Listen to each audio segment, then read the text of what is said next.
This is Pulse of Africa, the face and voice of Africa. The story of resurgent and burgeoning Africa is here, only on the Pulse of Africa channel.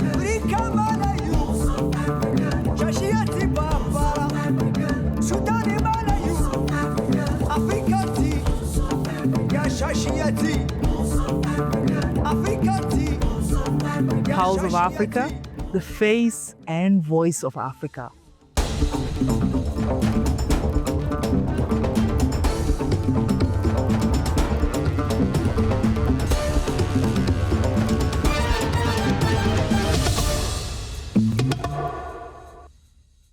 Good evening, I'm Tansai Gabriel, and this is POA Evening News. Stay with us for insightful coverage on stories shaping Africa and beyond. Tanzanian President Samia Suluhu Hassan has been sworn in for a second term.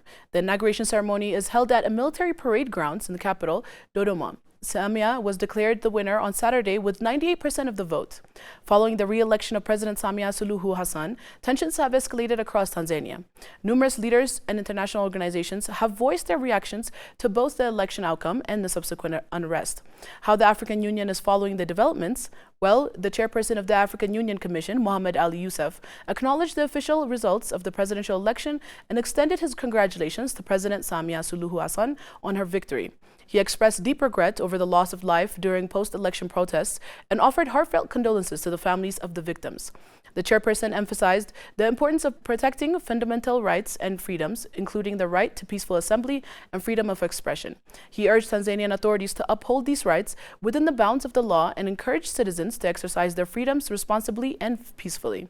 He reaffirmed the values enshrined in the African Charter on democracy, elections and governance, particularly the rule of law, human rights, civil liberties and political pluralism as essential pillars of a democratic and stable society. The African Union reiterated its commitment to supporting both the people and the government of Tanzania in the efforts to maintain peace, national unity and democratic progress. To reinforce its dedication to democratic governance, the AU deployed observers throughout Tanzania to monitor campaign activities, election preparations, and voting procedures on election day. Poland reaffirms commitment to strengthen ties with Ethiopia and Africa. Poland has demonstrated a strong commitment to deepening its partnership with Ethiopia and the broader African continent. This renewed engagement reflects its strategic vision for enhanced cooperation, mutual development, and shared prosperity. In a recent interview with POA, Szymon Hołownia, Speaker of the Polish Parliament, emphasized the importance of expanding Poland's relations with African nations. He highlighted the current global landscape presents a timely opportunity to elevate diplomatic and economic ties, particularly with Ethiopia, a country playing a pivotal role in regional stability and development. Our cooperation, mutual cooperation with Ethiopia and other African countries, I would tell you that there is still huge room for improvement.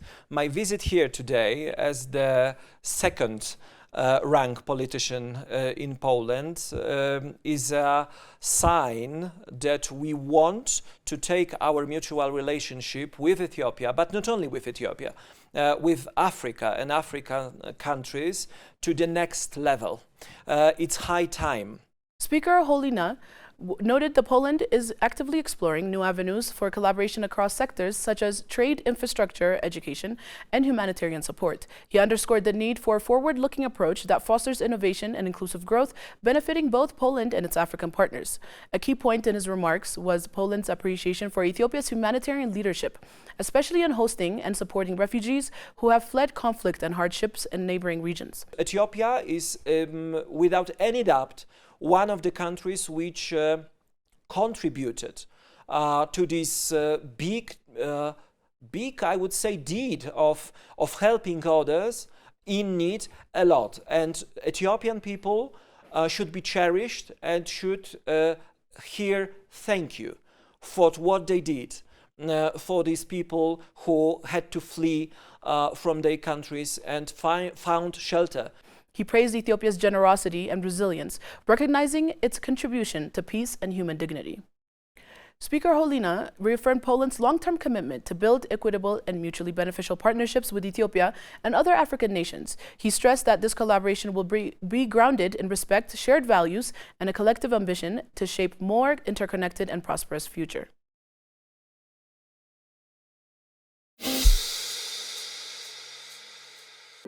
El Dorado, a land of wealth, a future of limitless possibilities. This is El Dorado. From natural reach to groundbreaking innovations, discover Africa's untapped potential. El Dorado, unveiling Africa's global potential. Ghana's Vice President reaffirms commitment to girls' education and empowerment. Ghana's Vice President, Professor Nana Jane Opoko Ageyemanga, has reaffirmed government's commitment to advancing policies that promote the welfare and empowerment of women and girls, particularly in education, health, and economy. Delivering a message on her behalf at the Women in Gospel Music Gratitude 2025 celebration, her press secretary and spokesperson, Mame Amma Pratt, praised the group's initiative to support young girls in school with sanitary towels, describing it as a timely and life-changing act of compassion. She indicated that menstrual hygiene remains a major barrier to girls' education in rural Ghana, where many miss school due to lack of sanitary pads and inadequate sanitation facilities. Approximately 1 in 4 girls in rural northern communities miss school during their menstrual periods, leading to significant learning losses and decreased confidence, she stated. She said the Women in Gospel Music initiative directly complements national efforts under the leadership of President John Dramani Mahama, who continues to champion programs that enhance the dignity, education, and well-being of women and girls. This initiative aligns perfectly with the government's ongoing policies aimed at empowering girls and ensuring that no child is left behind because of gender-related challenges, she emphasized. On behalf of the Vice President, the Press Secretary and spokesperson expressed gratitude to the leadership of Women in Gospel Music for using their platform to advance social impact beyond music. She encouraged them to continue serving as agents of change and hope with their communities. Gratitude must inspire us to extend kindness and contribute to national progress, she added. President of Women in Gospel Music, Abena Ruthi, said the group, which has been in existence for 12 years, aims to mentor and empower young women in music while helping them establish side businesses to generate additional income. Zimbabwe appreciates Russia's continued support in political and economic empowerment. Zimbabwe has expressed gratitude to Russia for its continued support in the country's efforts towards political and economic emancipation. This was said by African Youth Congress chairperson and Zimbabwean youth empowerment advocate, Mr. Traora Kandishaya, during the BRICS International Municipal Forum held in Russia, which concluded on Friday. Mr. Kandishaya said Zimbabwe's journey in fighting modern imperialism reflects a shared global South experience.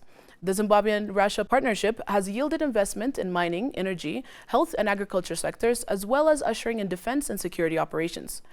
Mr. Kandishaya noted that countries like Russia offer tangible partnerships that come without political conditions. President Ruto outlines vision for Kenya's transformation.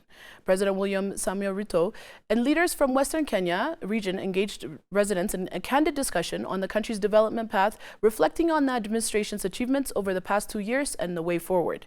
President Ruto outlined an ambition roadmap aimed at positioning Kenya among first world nations within the next 2 decades. He highlighted key public sector reforms, including major changes in the health sector to ensure all Kenyans can access treatment without out-of-pocket payments.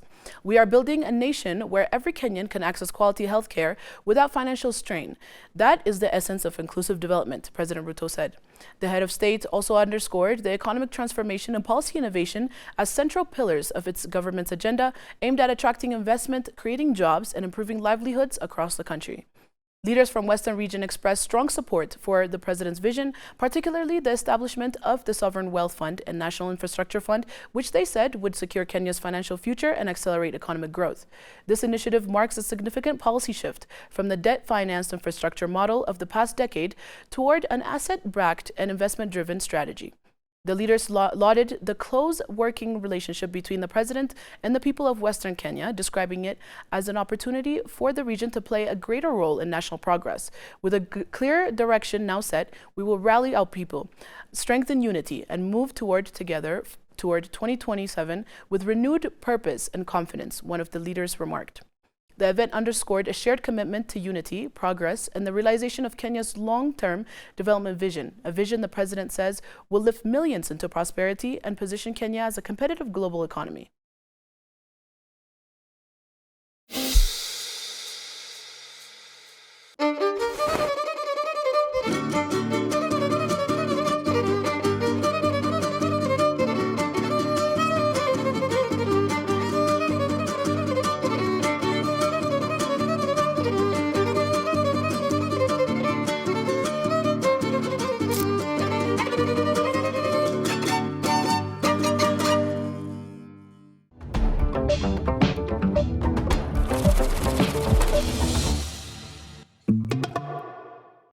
Now to business news.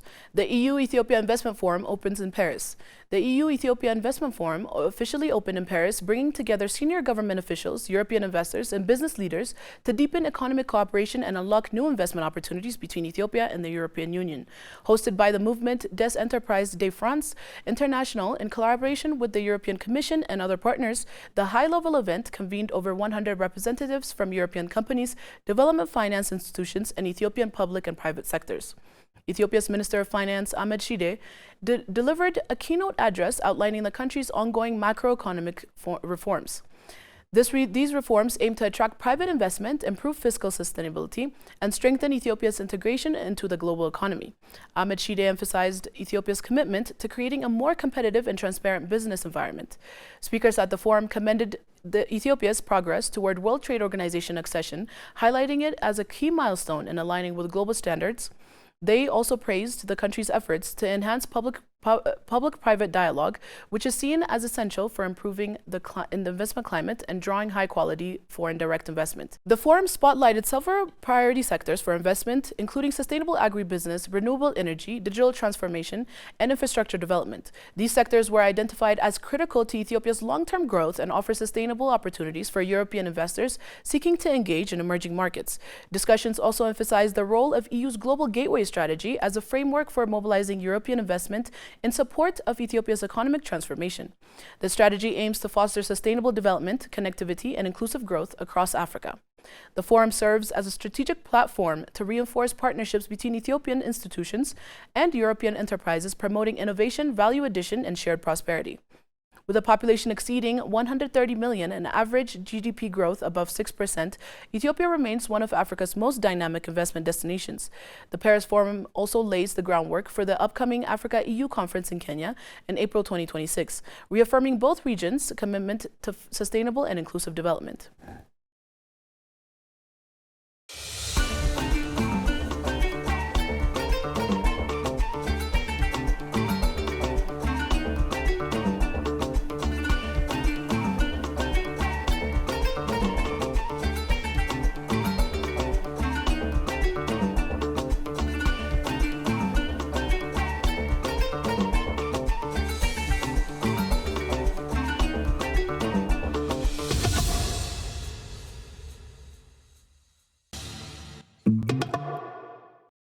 Finally, Morocco grants 5-year corporate tax exemption for sports companies in 2026 finance bill. Morocco's 2026 clubs beyond the traditional association model and toward a sustainable sports company model. Speaking during the... Let's take a look at the current weather forecast and what conditions to expect across the region.